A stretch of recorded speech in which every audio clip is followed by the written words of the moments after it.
global conglomerate Hitachi, in partnership with the Times Network, organized the Hitachi Social Innovation Forum 2016. The forum aimed to address increasingly complex rapid urbanization issues through collaborative creation.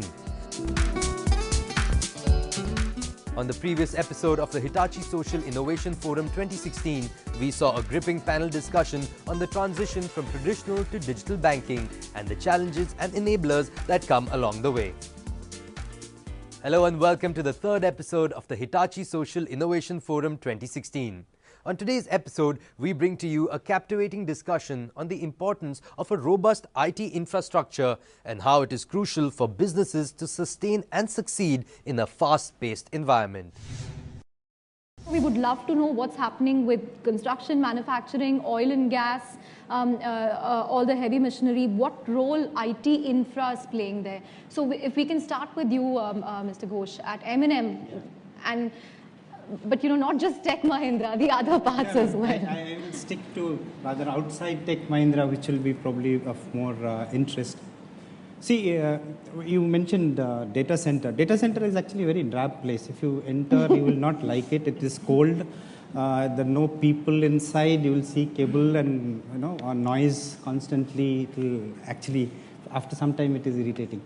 But that is the heart of the delivery of the application. So, gentlemen expressed about digital, right? What we see as a consumer, what we see is the application and the interface, or what we work. But to deliver it, there is a huge amount of infrastructure that gets into. So, look at servers, storage, network, data center, and everything together is actually able to deliver that. No matter what application, or whether it is bank or financial institution or manufacturing, that is what is delivering. So that kind of remains in the back end, but extremely important.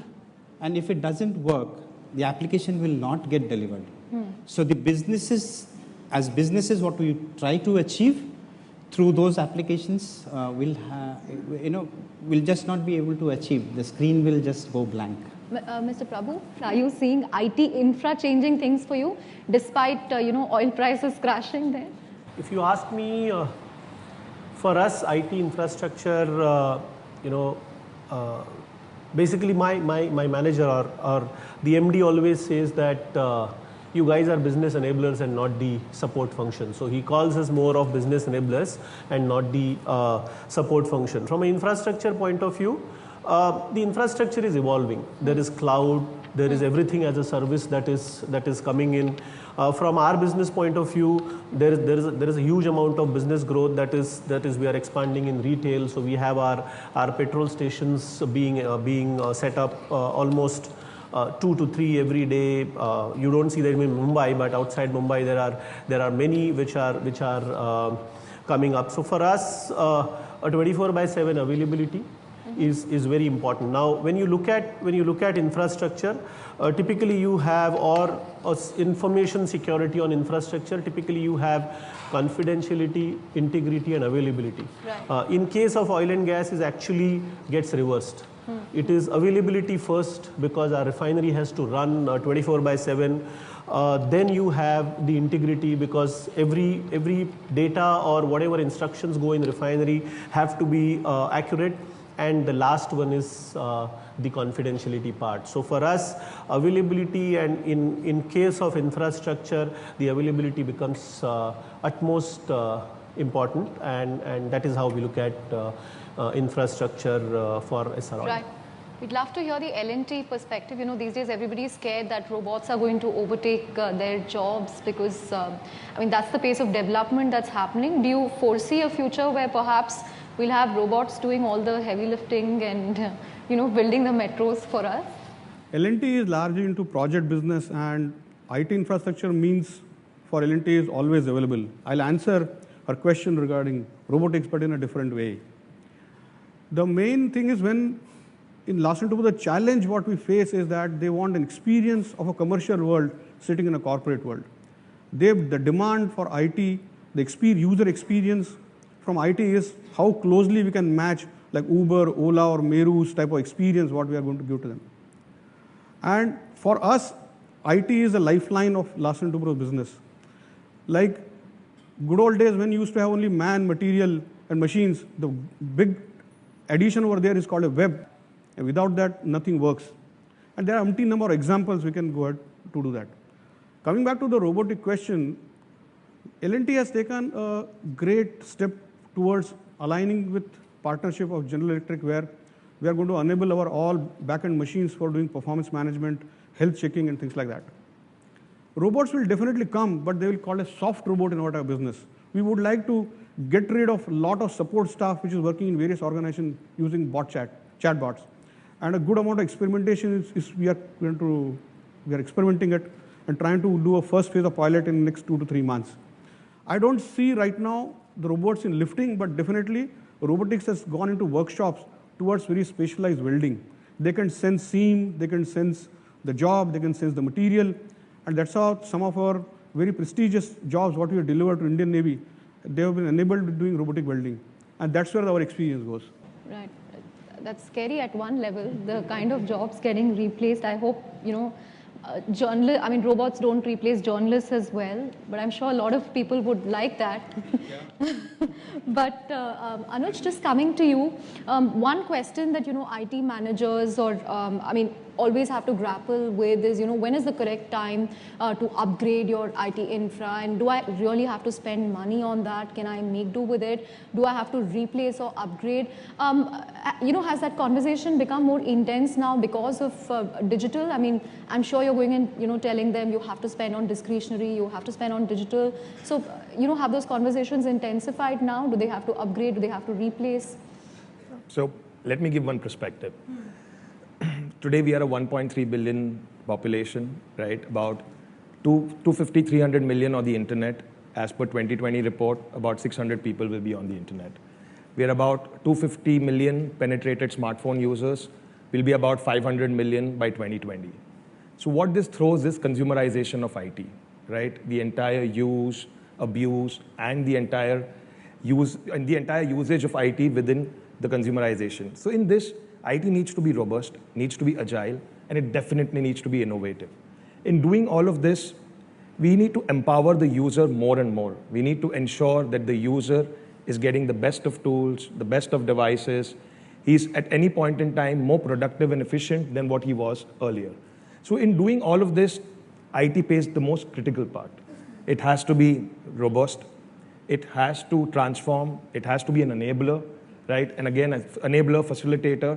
At any point in time, it has to transform. Right. So your conversation, yes, our conversations with most of the CIOs, the CEOs, is about how IT will transform, how this digitalization or the onslaught of digital data that is coming in the environments, in the enterprises, how do they cope up with it, what do they do, and how do they go about it, is definitely a question every day, and I'm sure there's a boardroom discussion as well at any point in time. I'm sure he hopes you're discussing it, more, your IT budgets keep going up. But with that, I'm going to go to Sumit again for a round of audience, actually for an audience poll. Exactly. Thank you so much for that. It's time for our favorite audience poll. We love to hear from you guys. Here's your question for you for this session. It says, are Indian companies leveraging cloud computing to enhance their business as much as they can? Yes or no?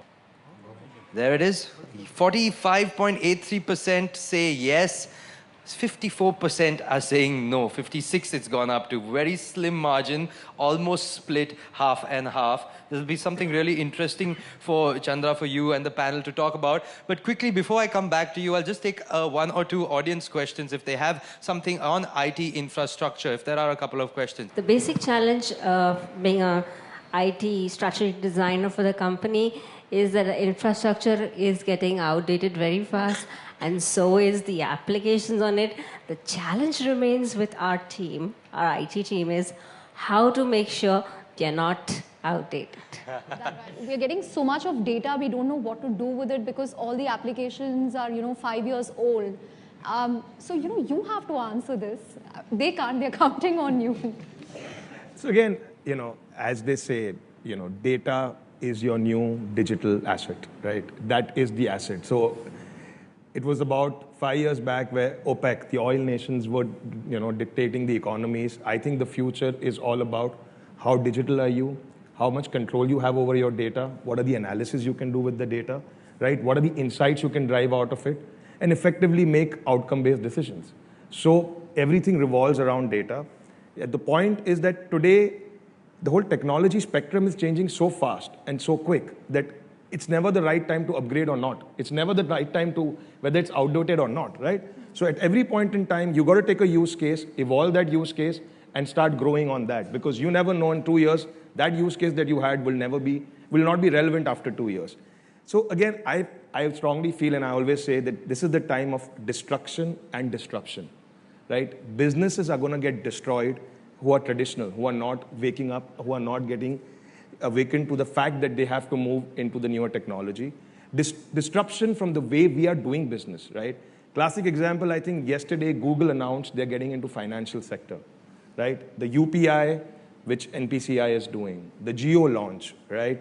All of this, what is it doing? It's going to destroy or destruct the way businesses are done and disrupt the way we're going to be doing our business. So yes, it's never too late. It's never too early. You've got to be on the ride all the time. It's time now for a short break. The panel discussion on the importance of a robust IT infrastructure continues on the other side. We'll be right back. So whoever says cloud is cheap is not cheap, right? It's again about what you want to do with it, what are the features you're looking at it. And again, the whole system integrator community, people like us, we are all in that cusp where we are evolving our business model.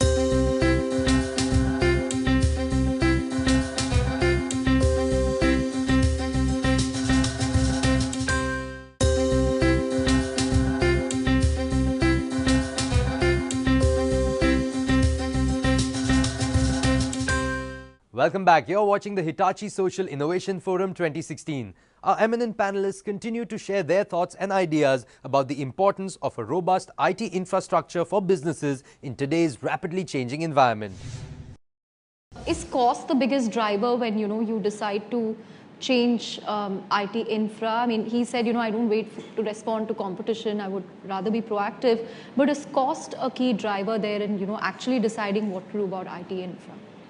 No, in probably our case, cost is not the driver. While it is one of the component when you do the evaluation, the primary thing is how it is adding value to the business. How is it allowing business to respond to the changes those are happening in the market? So I'll give you an example. Crude that we bring into the country. Once upon a time it was 150.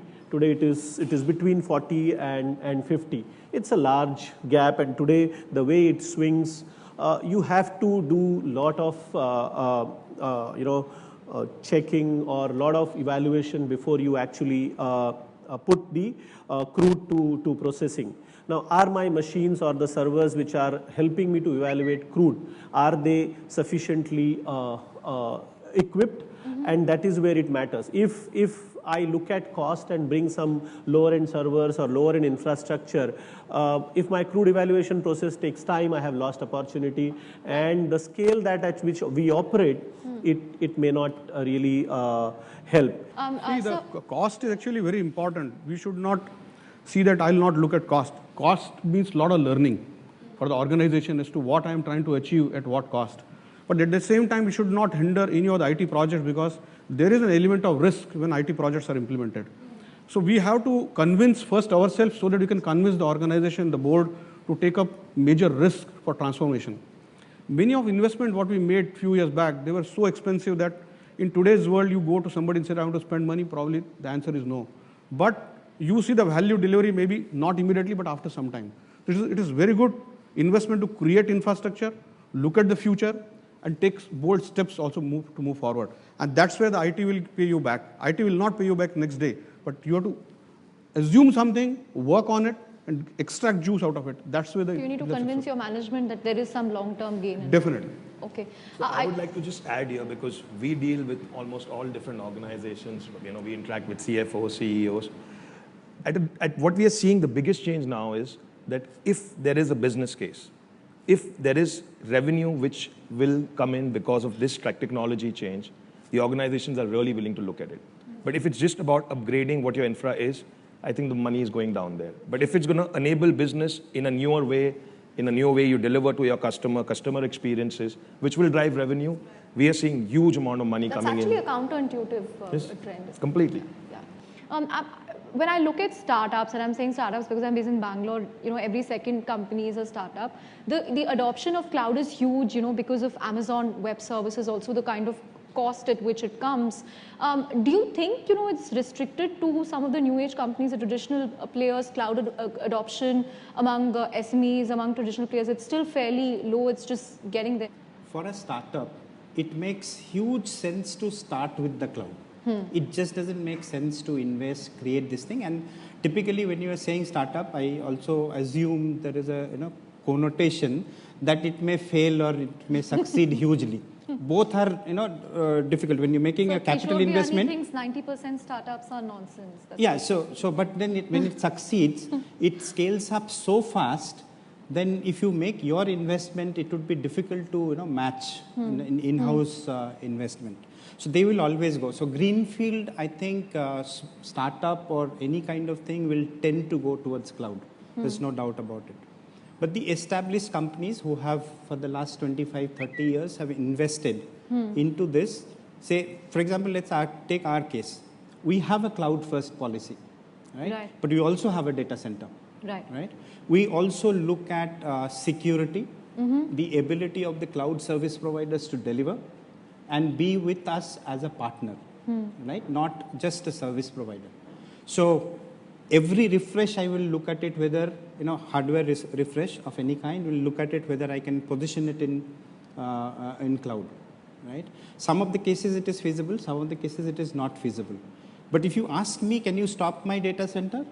Right? The answer is no, because I have investment tied to it. The investment tied to it, so servers and the network equipment typically have a life from anything from 4 to 6 years. Right. So if I'm in the mid-cycle, it is very difficult to get a value proposition that I will move it to cloud and get it. And the other thing I would like to make, cloud is not cheap. Right? Cloud has different advantages. You can't do a pure return on investment calculation. It just doesn't work. On the cloud piece, actually, all the discussions are, since we are now evolved and we understand security, we'll pose the first question, say to Hitachi, is it secure? Is it, my data going to be, what happens if I exit from you? Right. The moment you start from the end to the first, you obviously have a challenge of adopting the cloud. But if you look at, you have these many advantages, your business is scaling like this, I think cloud adoption would be far more easier and far more simpler to any organization. Again, just to what Vikas added, right, on the system integrator and the maturity that system integrators have. So first, to you, this thing, it's not cheap. So whoever says cloud is cheap is not cheap, right? It's again about what you want to do with it, what are the features you're looking at it. And again, the whole system integrator community, people like us, we are all in that cusp where we are evolving our business models. We are coming to outcome-based business models, right? We are working with customers. Actually, at a lot of places, we learn with the customer because there are such use cases that come to us which we've not even dreamt of. The kind of loads we have spoken about, traditional data centers have not seen those loads. So it's a complete learning curve. And yes, I agree that we are not 100% equipped to give you answers for that, but yes, it's the journey which has begun. And in 2 years, your poll, this which is 60-40, would be probably 95-5.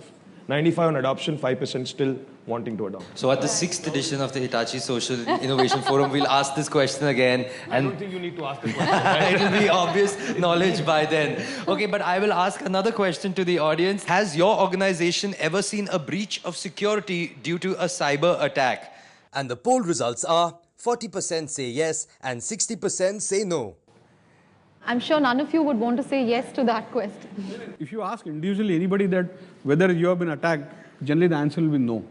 But cyber attacks have really gone up in last 24 months with the experience what we have. Obviously, this will never go to public domain and you will not know exactly what has happened. But some amount of something has happened which needed an attention. And about 1.5 years back, we had constituted IT Security Council, consisted of all the so-called security officers, and it is chaired by a chief security officer in reports to me in our department. And we have come out with a great framework which has to be implemented across the whole company with a time frame. This has really yielded very good results, and last 4 to 5 months we are not finding much coming, because the majority of the steps what we have taken is that we have improved detection like anything. I just want to get closing comments from you on this very important issue, because I'm sure a lot of people want some reassurance on this. The fact that cyber attacks have gone up, and you see it happening to the government, to organizations, to just about everyone. So I think this poll is wrong, because all of us have been breached. I might sound harsh, let's not live in a fool's paradise. It's inevitable. Everyone has been breached. The problem is that we don't know that we are breached. As he said, the detection technologies. Today, cyber attacks, so there are two types of, there's cyber security or cyber attacks, and then there are the information security attacks, right? And both are at their all-time high. So again, in today's organizations, all the organizations and all the enterprises who are sitting on the left, all of them are doing one thing, that is, how fast can you react to the incident? What is the incident management policy? As when I said they made a team of, the Council of Security, right? How fast do you respond to the incident? That's the only way you can really live with it. Other than that, there is definitely penetration happening as we talk, and it's going to go on. It's only about how much can you be robust, how fast can you wake up and start reacting to it. We certainly hope you enjoyed this panel, and it gave you an idea of the kind of IT infrastructure that you need, the plumbing that you need to build a digital enterprise. Thank you so much, and thank you to all the panel. That's all on this episode of the Hitachi Social Innovation Forum 2016. Next week, as we wrap up the Mumbai edition of the forum, we'll bring you a panel discussion about the role of information technology and information communication technology in increasing railway capacity in India. Goodbye for now, and many thanks for watching.